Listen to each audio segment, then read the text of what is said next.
Welcome to the OOO Ozempic and Semaglutide podcast. Get ready to hear from best-selling healthcare author Dr. Josh Luke as he facilitates a discussion on healthy weight loss and living healthy. And now, here's your host, Dr. Josh Luke.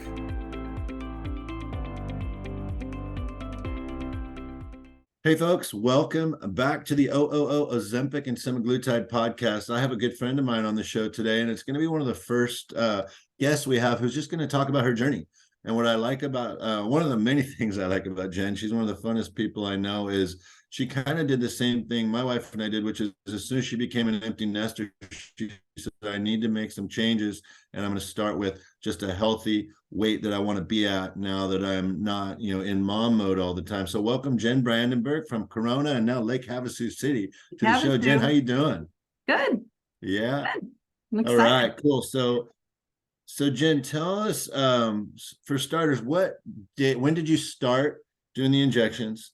When did you start, for starters? I believe I started in August. In August. Okay, that's when we start as well. Yeah, I had intended to start last October. Actually had a lot of trouble getting the meds, and just kind of let it, life got crazy, with graduations and stuff this past spring. And once I kind of settled the empty nester thing, I moved, I found a med spa here. I mean, I could walk there from my house here in Havasu. And okay, for the people in Havasu, what's the name of it? Free advertising. Innovative Health and Wellness. It's okay, cool. Innovative Health and Wellness. Dr. Summer, she's awesome. Good. So August 2023, you started, and like me, in fall 2022, you were thinking about it. It was still really expensive, not very accessible. So a year later, you're like, all right, it's time. So you did it.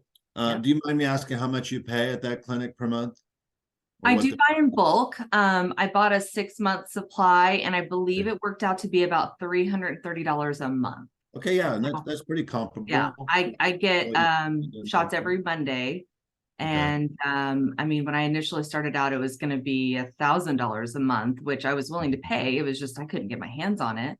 Yeah. And then so when I got that price, I was like, I mean, just what I'm saving in food and junk food and Starbucks, pretty much covers it. So well, it's funny because on that point, the show I just launched today actually is about how Starbucks is your friend on a diet, because you can have so many different choices under like 200 or 300 calories. And that huge iced tea I get every day just keeps me from eating.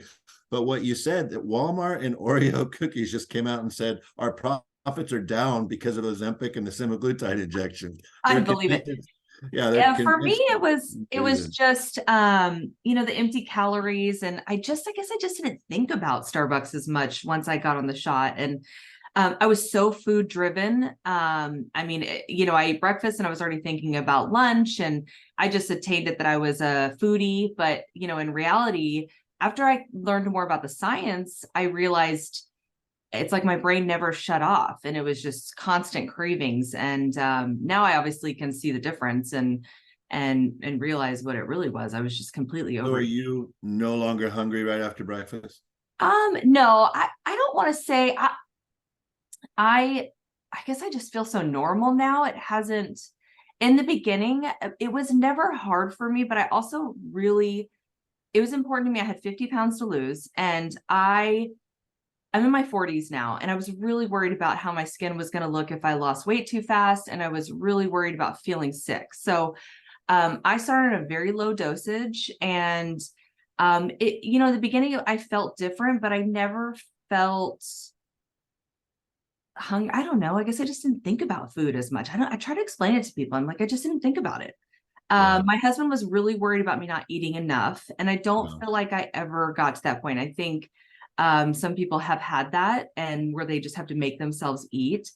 I've just kind of kept on a low calorie. I'm not perfect. I still have my moments, but for the most part, I'm just not eating as much. I'm getting full. I'm genuinely getting full. I like that about this diet though. Like if my kids order mac and cheese, I have 2 bites because I know I ordered something responsible. And the funny thing is, like, I've always heard nothing's as good as the first bite.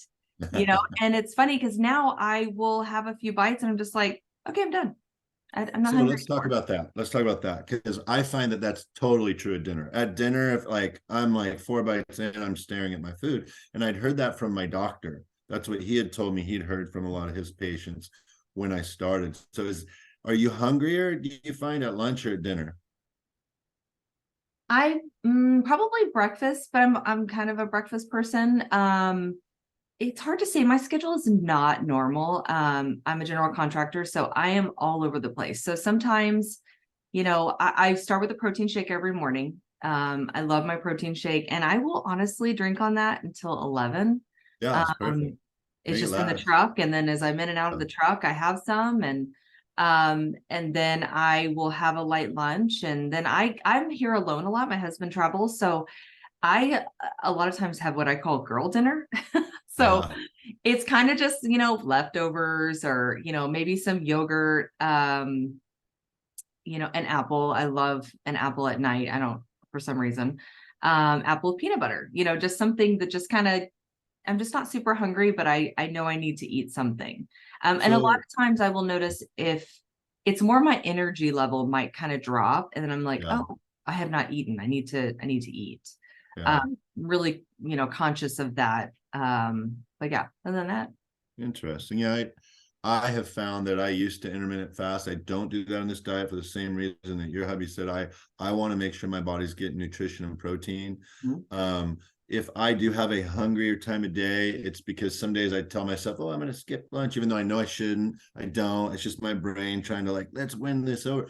But then I get really hungry in the afternoon, so I'll go eat, and then I'm at dinner. I'm just not as hungry. So you said your goal is 50 pounds yes. and you're somewhere between 3 and 3.5 months in. Can you share with everybody kind of how far along you are, where you're at?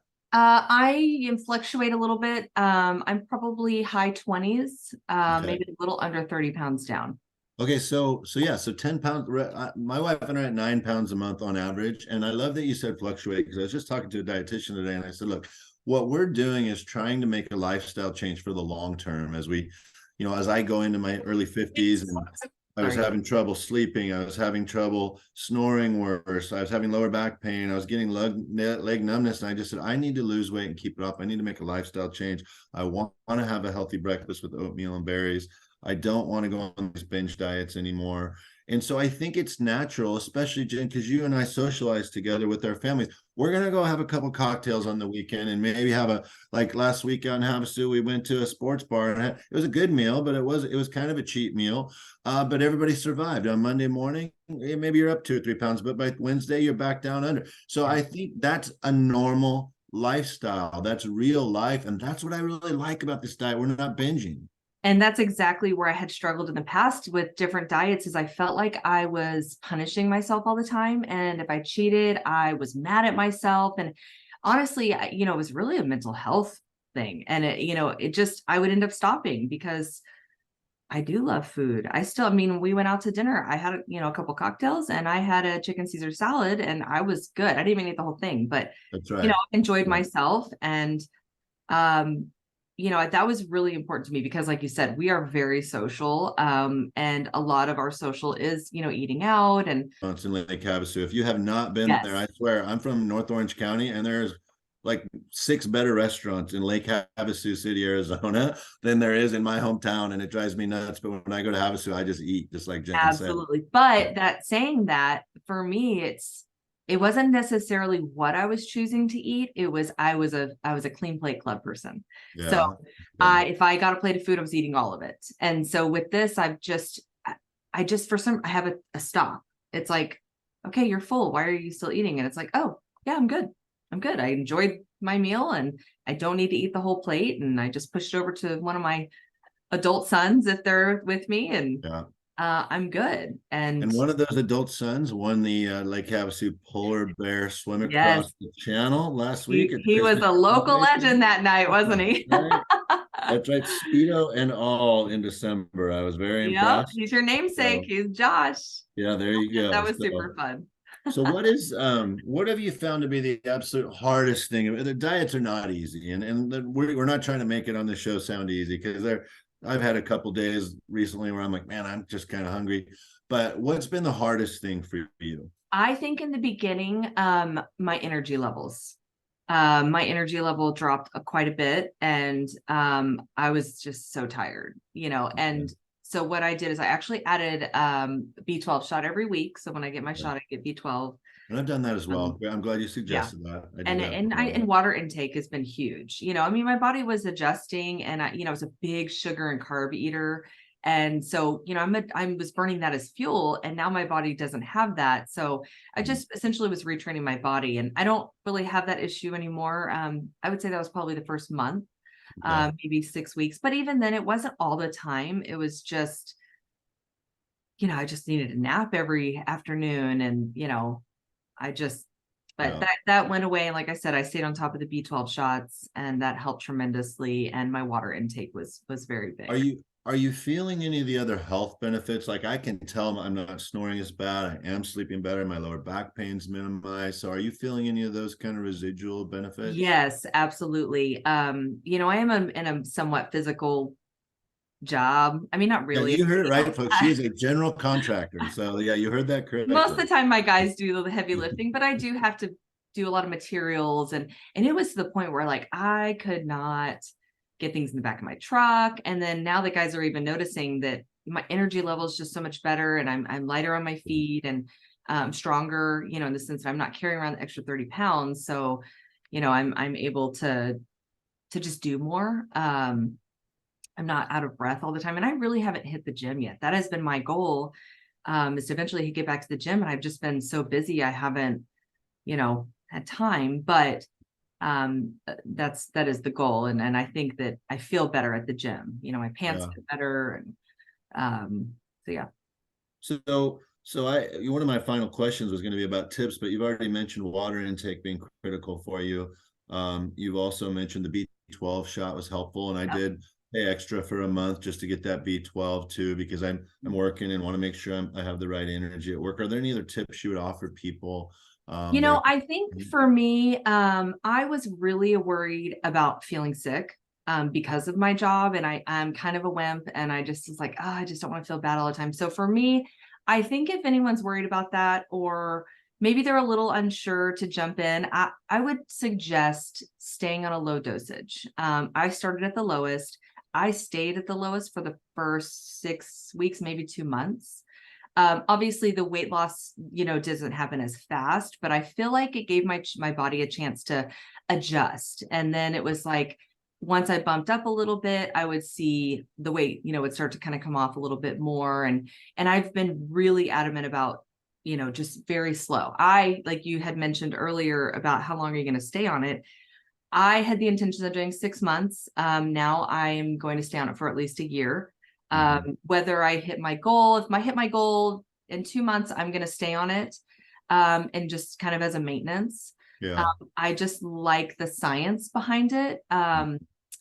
And being someone that was, kind of pre-diabetic, I do feel like I was nervous, and I feel like I've had a lot of health benefits in that regard. And so that would be kind of mine, is there's no rush. This doesn't have to be, you can kind of make your own plan. I have a friend who's lost 40 pounds in 2.5 months, and she went very high on her dosage, and it worked for her. She's good. She's maintaining. That's great for her. For me, I needed a different plan. Let me address those things, Jen, real quick, because a lot of our listeners have the basic question. So what Jen's talking about is you go in and you pay for like 4 syringes a month or 1 a week.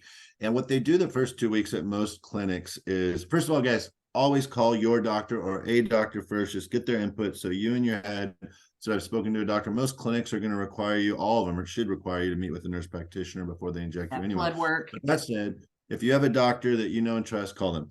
So the full syringe every week is what you pay for. But at the clinic I went to, they said, hey, 25% of the syringe week 1 and 2, 50% work 3 and 4. So don't expect to lose weight. We did, because we mentally checked in. We lost a little weight in the first month. But what they're saying is you're really not going to experience the full effect of the semaglutide injection until the 5th week. So that's number one.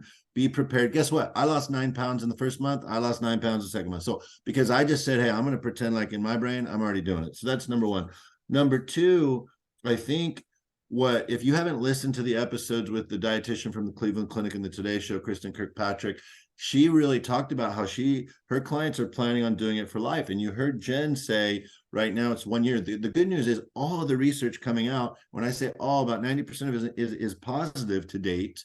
And there hasn't been any indication that doing this long-term is going to be a problem. I had gone into this thinking, hey, and like Jen, we spend a lot of time on the lake in the summer. So my problematic month is July every year. Every July, I'm having a few extra cocktails. I'm eating a few extra chips on the lake, going out to eat a little more. So by August, I'm always like, I got to drop 10 or 15 pounds. So whether because I plan on getting off in a month or two, I want to share with the listeners my journey on keeping it off. But then if I have to get back on once a year for a month or two, that to me has always been my plan. But I love the fact that as we go down this path of, 2021 was kind of the year of the Ozempic face celebrity. What is this Ozempic? We're all reading about it. 2022 is when people like Jen and I that are engaged in news, we're talking to our doctor, like, how can I get it? I want to do it. 2023 is when the world became accessible. So we're all here now, but all of the research over the last 2 or 3 years is saying, hey, this is scientific. It's a miracle drug. It's good. That doesn't mean that bad things aren't going to come out. In fact, recently, I think Pfizer tried to do like a two times a day pill, and it didn't go well. The nausea was off the charts. So they said, let's forget that idea. But everything that Jen's talking about, her plan is different than mine, is different than Kristen Kirkpatrick's, the dietitian. But all of these options are out there for you guys. That's why we're here on this podcast, to answer your questions. Jen, I want to wrap up with just asking you, and you've kind of said, hey, during the week, you're by yourself a lot. You have kind of the girl meal, the leftovers, but when it's not leftovers and you're just craving like one thing, you really look forward to it, share with us. We always wrap up the show with just kind of one meal that's one of your go-tos. It's maybe 300 calories or less or something. It's so funny. I would have never thought I'd say that. I don't know why I've been eating so many, but Caesar salads. That has been my go-to. And this is my favorite snack. I happen to have one right here. Chomps. Yeah, what's a chomp? It's like a sugar-free turkey beef stick. I love it. You can see, look, I have it at my desk and I just take a bite every once in a while, and but they're called chomps. I love them. And I like that the convenience stores, because you're hitting the same roads I am. All the time. Always have almonds with me, and nuts. They have the little meat and cheese now. They have some fruits. The convenience stores finally figured out that the healthy people are driving back and forth too, not just the people that want candy. Jen, thanks so much for joining the show. Absolutely. It was fun. This was perfect. Our first case study. We'll go back and visit Jen and all of our other case studies in 6 months, see how they're doing, see what new tips they have for you. So thanks again for joining the show. Thanks for having me. Have a good one. You've been listening to the Ozempic and semaglutide podcast. Dr. Josh Luke is a PhD, but not a medical doctor, and none of his comments or comments of his guests are intended to be medical advice. Make sure to like, follow, share, and subscribe to the podcast on Spotify, Apple Podcasts, YouTube, or wherever you listen to podcasts. Thanks so much for listening, and we'll be back soon with a new episode.